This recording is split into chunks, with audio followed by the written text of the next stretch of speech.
Our top story tonight then is that Australian racer Fitcho will be replacing four-time world champion Sebastian Vettel at Red Bull Racing. Now the move comes after Sebastian Vettel reportedly fell out with the Red Bull team over the lack of pace from the Renault engine this year, and Red Bull not being able to challenge for championships has really put Sebastian Vettel off, and apparently he even threw chairs in a very heated debate with Christian Horner, which resulted in Sebastian Vettel leaving Red Bull Racing, a team which he's been with since 2009.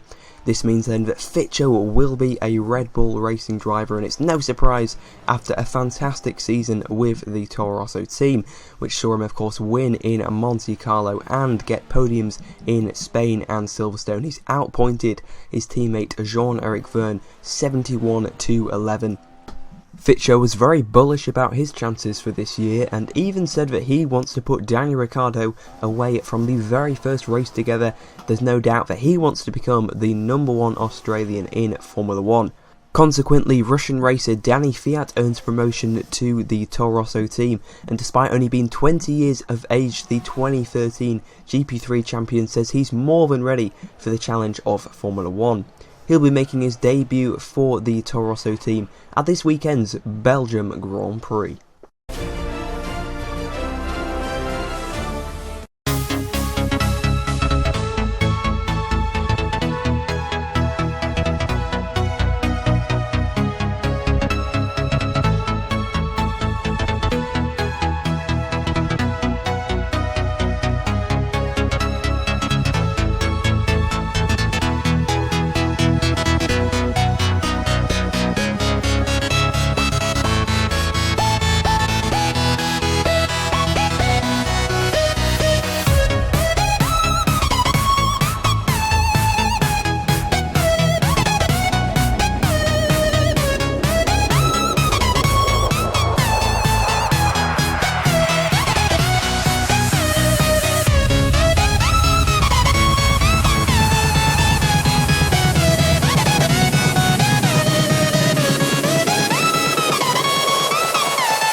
What is going on, guys? Fitcho here, and welcome back to the Fitcho Career. It is round number 12, the Belgian Grand Prix here at the Circuit de Spa-Francorchamps, and there has been a bit of drama over the summer break.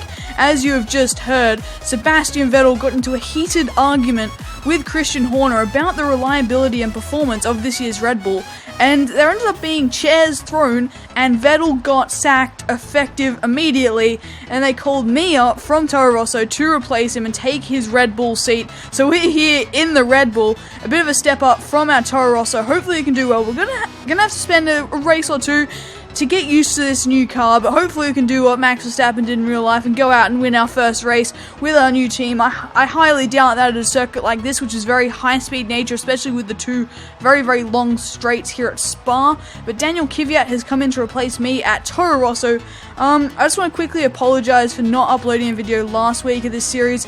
I was just flat out really busy. I had three tests this week, or four even. I had a lot going on this past week, and I had to do a lot of study and stuff on the weekend, so I just couldn't do it. Sorry guys, but I got one more week of school, then I'm on holidays for 3 weeks, so I think I'm going to keep this series just on the weekends. So there's going to be lots of other little videos during the week, possibly some Valentino Rossi the game, which comes out late next week, and some Forza and stuff. But this will stay every single weekend. But if you guys are enjoying the series, make sure to smash that like button, and if you are new around here, make sure you subscribe to the channel. I'd really appreciate it. I'm trying to hit 500 subs by my birthday. I needed 33 more subscribers in like 33 more days or something like that, so it's a sub a day pretty much from here, and I'll hopefully be able to hit 500 by my birthday. Without further ado, let's get into this. I was about to say the Spanish Grand Prix for some reason. What am I on about? I was just thinking about the MotoGP and the Spanish Grand Prix there. I mean the Belgian Grand Prix. Let's jump into the Belgian Grand Prix. So, for our... It's raining inside the garage? What the fuck? Anyway, what I was about to say is, our first qualifying session with our new team, with the big team, Red Bull, and it's raining in Spa. I didn't think it would do that well here in Spa because of the high-speed nature, but I think due to the Red Bull having very good aero and stuff, having a brilliant chassis thanks to Adrian Newey, this will actually help us, I think, this water. So we're going to jump into the session, see how we do. It's going to be interesting, and I'm still a bit confused as to how it's raining inside the garage. It's raining in the garage. It looks so damn stupid. Oh, wow. Just look at it. The rain's coming into the garage. Okay, good one, Cody's. Good one. So, we qualified P3 in some very tricky conditions here in Spa, and I am actually really happy with that. There was no chance of being the Mercedes today. They are just so damn quick. They were a second ahead of us, and we were the best of the rest. But, like I said, I'm pretty happy with that. We out-qualified our teammate in our first ever battle with him in qualifying, which is always a good thing. He was 2 places down on us, and about 2/10 down on us, and we are being split by the Williams. The Williams are actually very quick here, of course, with those 2 long straights, and in practice, I couldn't quite get to the Williams, but I think those wet conditions just enabled us, gave us the advantage over Williams because of our the chassis comparison. Yes, they're very quick in a straight line, but they don't have the best chassis in aero, whereas we have pretty much the best chassis in aero on the grid, and we were able to make the most of that, and that just got us ahead of Williams. If it is a dry race tomorrow, we're going to have a difficult time keeping them behind us, but let's find out. Is it going to be dry? Is it going to be wet? Who knows? Let's jump into the Belgian Grand Prix.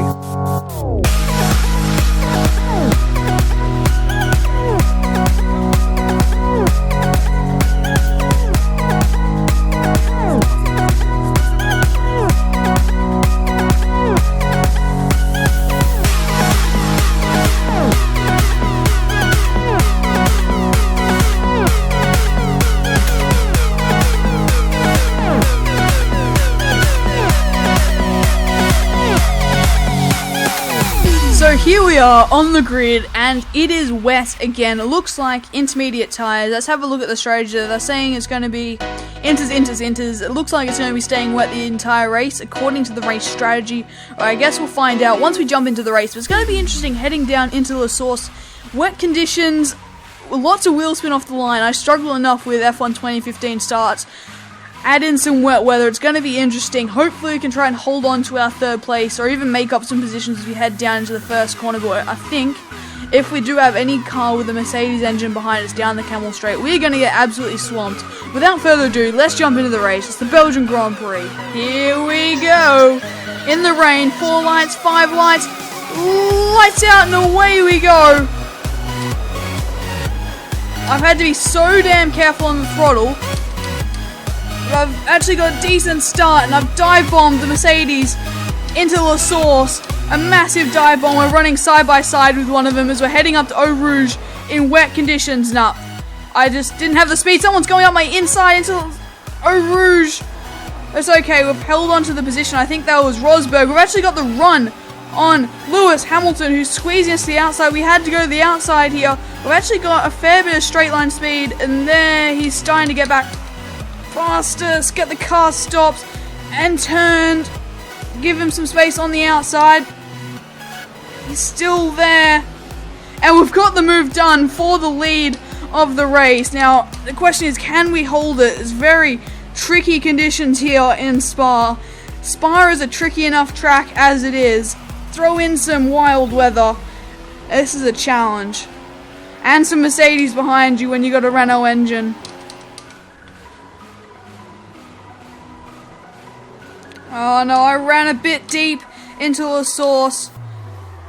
And we're now going side by side as we head up to Eau Rouge. I am not backing out of this. The AI... I look like the AI had. I swear the proximity arrow just disappeared for a second there. But I felt like I turned in to make contact. That was interesting. I thought the AI backed out. I'm not too sure, but they're both still running behind me. So it's okay.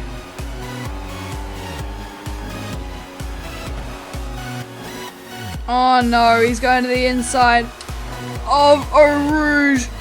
I managed to hold on to the position there. That was pretty scary. going side by side through Eau Rouge in these conditions. But he's fallen well back, so alright. Here comes Lewis!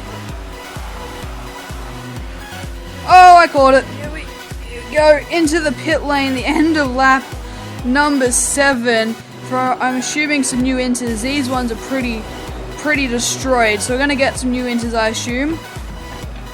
Yep, new inters, just like I thought.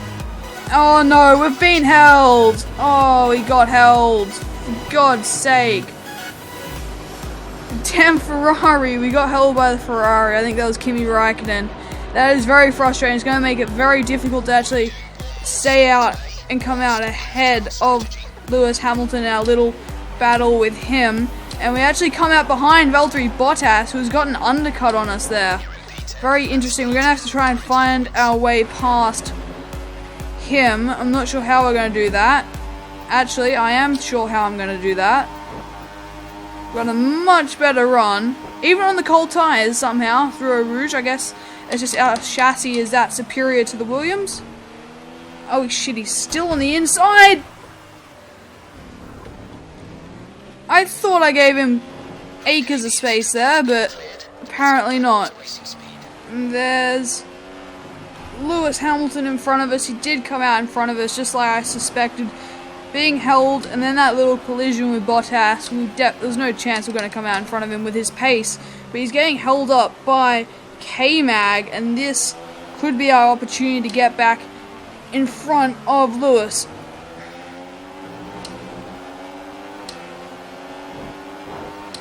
Oh no, Lewis is going for the move on the up the inside of Pouon. Oh, and it's compromised me, and Kevin's given me a bit of a squeeze there on the inside. I just wish he had got caught behind Kevin a little bit longer. And Kevin didn't hold us up so much, but that's racing, so be it. We're not going to get Hamilton now. That Mercedes is way too quick. The only way we could have stayed ahead of him was with track position. Just try and use our car. Just stop him going as fast as he can by putting ourselves in front of him. That was about our only way we would be able to beat Lewis today. And now he's in front of us. We've got no hope, I don't think. But maybe a podium. Best of the rest. End of lap number 13, and we pit from second place for another set of intermediate tyres, I believe. Should be inters, yep, that looks like inters, yep. Intermediate tyres. Apparently the rain is going to stop in about 15 minutes time, so that's probably about 7 or so laps. And that's pretty much right at the end of the race, so I was thinking about staying out until the track dried up to a point, but it's going to keep raining for a while, so I decided to come in. The team actually called me in a lap prior to this, but it seemed like I was one of the first front runners to actually pit, which was rather odd, considering I pitted after my team a lap later than when my team wanted me to pit, but that's how it is. A fresh set of inters, and DRS has been enabled. I think it was the last couple of laps it was enabled. So we can make a move on Hulkenberg. No, we can't. We're going to have to find another way past the 24 Hours of Le Mans winner. Actually, this is 2014. He hasn't won it yet. I take that back. Up the inside we go of this very horrible understeery corner up into 8th place, but we're really sort of on that last step of the podium, hopefully, once all these stops cycle through. Okay, this is really interesting. I've just paused it because I just got a message from Jeff saying it's a risk that maybe the slicks might, just maybe they might be now the quicker tyre. Or something along those lines. It was very uncertain, but I've just paused it and had a look, and there's only a handful of cars left on the intermediate tyres, so we're currently in the final sector, so I think we're going to pit and go on to lap 16. We've got 17, 18, 19, 20, 21, 22, 6 laps options. Yeah, I'm sure we can do that. So into the pit lane we go. The end of lap 16, it still visually looks quite wet, but this game's a bit odd. It's still quite visually wet when no, Ricciardo's just pitted. No. Oh, I didn't realize he had just pitted. And that looks like Lewis Hamilton right in front of us. It says he's in front of us, and that looks like the back of a Mercedes to me. So this is quite interesting, how these stops have filtered out. But I think Ricciardo is now ahead of us, and we're down in 7th, and Hamilton has been pretty screwed over as well, just like we have with this strategy. What's going on here? Lewis Hamilton is going very, very slowly, and has just been passed by Kimi Räikkönen. I'm going to go at the inside of Hamilton, and Räikkönen got caught up down that long back stretch. I'm going to go up his outside into the bus stop, right around his outside, up into 5th. We've just made up 2 places as we start the final lap of this race.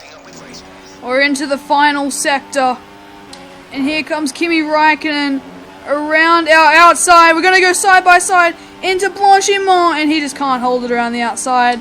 Absolutely no hope there for Kimi. And Felipe Massa wins the Belgian Grand Prix as we come out of the bus stop chicane, the final corner, up to the line to finish in 5th place. Not the greatest result, not exactly what I had hoped for considering how the first half of the race went for us and how qualifying went for us. I genuinely thought we were on for a podium there and possibly even a win in the early stages, but we got held during the first round of stops by Fernando Alonso, who actually ended up finishing in front of us. Or was it Kimi Räikkönen? It was one of the 2 Ferraris, and that just meant Hamilton got past us and we couldn't actually hold on to the lead because the Mercedes was so damn quick. Once we lost that track position, we just had nothing to fight back with. And then in the drying conditions, Jeff came over the radio and said, I think maybe you should change to options if you think I don't know. It was a really odd sort of radio message, but I actually pitted on the lap I got that message, and it turned out a lot of cars had pitted on the previous lap, so he was even telling me a lap too late. I should have pitted a lap before the message came in to go to the dry tyres, and I shouldn't have done that second stop for the inters, but it looked like it was going to still be wet for a while because I got told the rain's going to stay around for 15 more minutes. So I thought I'd go on to the inters, and towards the end of that tyre's lifespan, near the end of the race, it would come time for dries. But with this game, the actual crossover point seems sort of really early. When you're going from wet to dry, you seem to swap to dries a lot earlier than you think you were going to. That's one of the things I've noticed with this game, and I sort of got stuffed over a little bit by that. And then of course, when I did pit for the dry tyres, Daniel Ricciardo came in before us, and we just got held there in the pits because, well, I don't mean we got held, we sort of stacked, and the team weren't ready for me, a bit like back in Monaco. But yeah, the strategy was what let us down there. If you have a look at the number of stops, we had the winner Felipe Massa, Daniel Ricciardo, and Fernando Alonso all were on a 2-stop strategy, whereas I was on a 3, along with Valtteri Bottas, Nico Rosberg.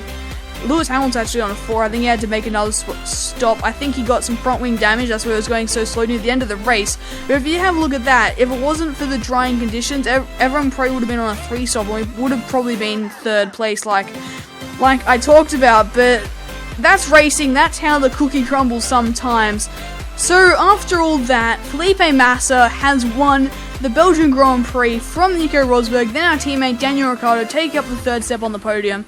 Then you got Fernando Alonso, me in 5th place, then Kimi Räikkönen, Valtteri Bottas, Lewis Hamilton, Nico Hülkenberg, and Kevin Magnussen rounding out the points. If we look a little bit lower, not scoring any points today, is Jenson Button, John-Eric Vergne, Daniel Kvyat on debut, Sergio Perez, Esteban Gutierrez, Romain Grosjean, Jules Bianchi, Adrian Sutil, Kamui Kobayashi, Pastor Maldonado, Marcus Ericsson, and Max Chilton finishing 1 lap down, the only car to get lapped, and every single car actually finished today's race, which is quite a surprise considering the tricky conditions.